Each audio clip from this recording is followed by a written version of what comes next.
Hey there, in this video we will be learning about Python variables.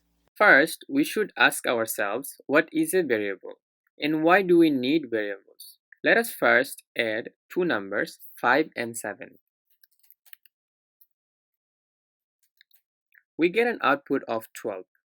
In algebra, we have worked with dependent and independent variables. We learned that dependent variable y changes if independent variable x changes. In this case, y depends on x. In Python, variables are a little different. We use variables as containers for storing data values. In Python, a variable is created the moment you first assign a value to it.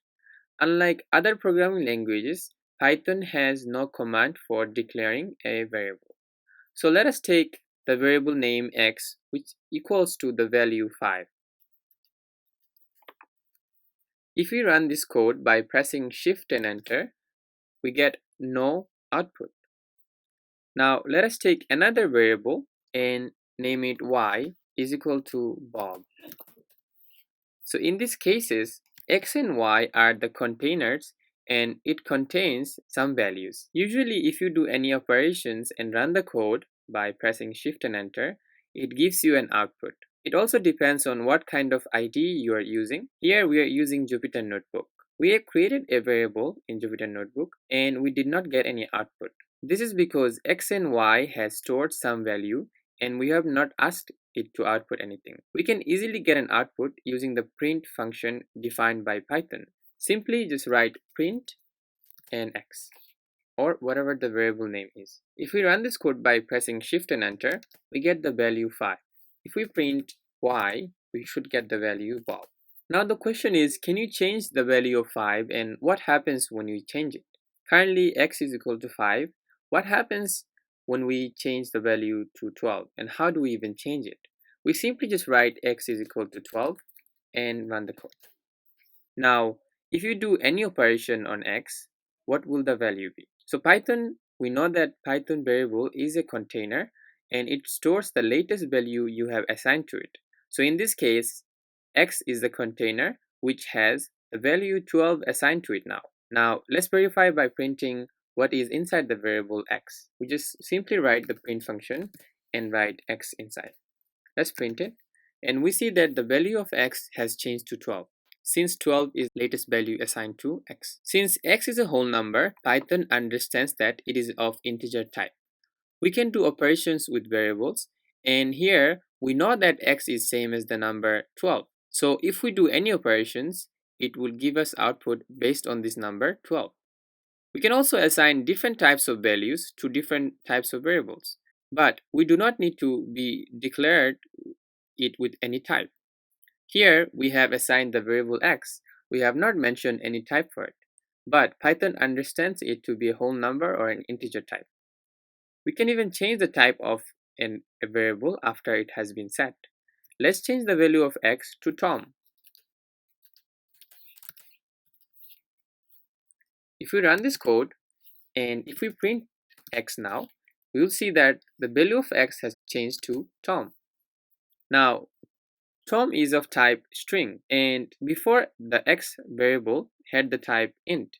Now it has the type string. So we realize that we can declare a variable and change its type even after it has been set. A string is always declared with using single or double quotation. Otherwise, Python will not recognize the value to be string and will give you an error. Let's try to write this without any strings or double quotations. Let's try to run this and as we can see, it just gives us an error. So to solve this problem, we have to always put it inside a single quotation or double quotation. If we print x now, we get the same output. Now let's talk about variable names.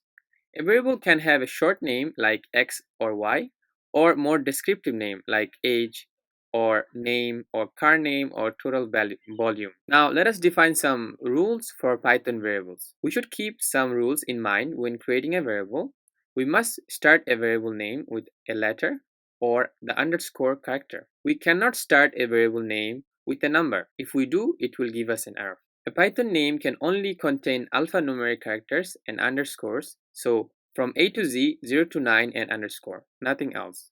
Variable names are case sensitive, like for example, age and age and age are three different variables since they are different types of case. Now let us define some legal variable names and some illegal variable names. So let us write one variable, my variable, by saying my var is equal to Bob.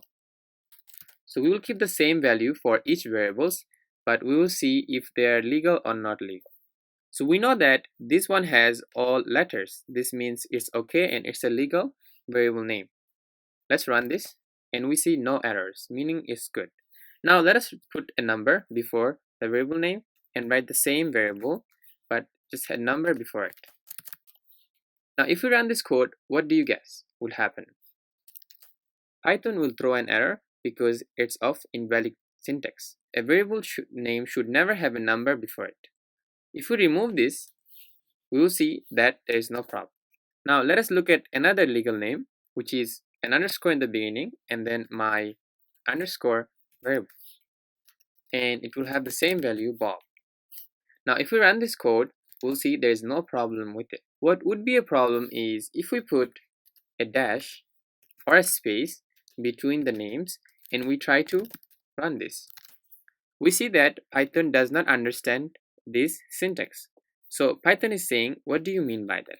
We can remove the spaces and Python would still not understand what we are saying because Python naming rules does not accept a dash in between the names. We can put an underscore and it will work fine. Now let us do another illegal name. In this case, we're just going to put a space in between and try to name this with the same value, Bob. We see that it's of invalid syntax. To solve this case, we have to put no spaces in between a variable name. If you run this now, it should be fine. We have seen some legal and illegal variable names.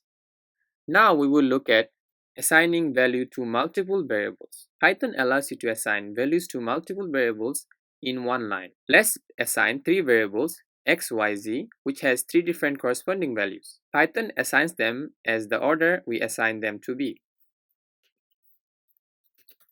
So here we are having x, y, z is equal to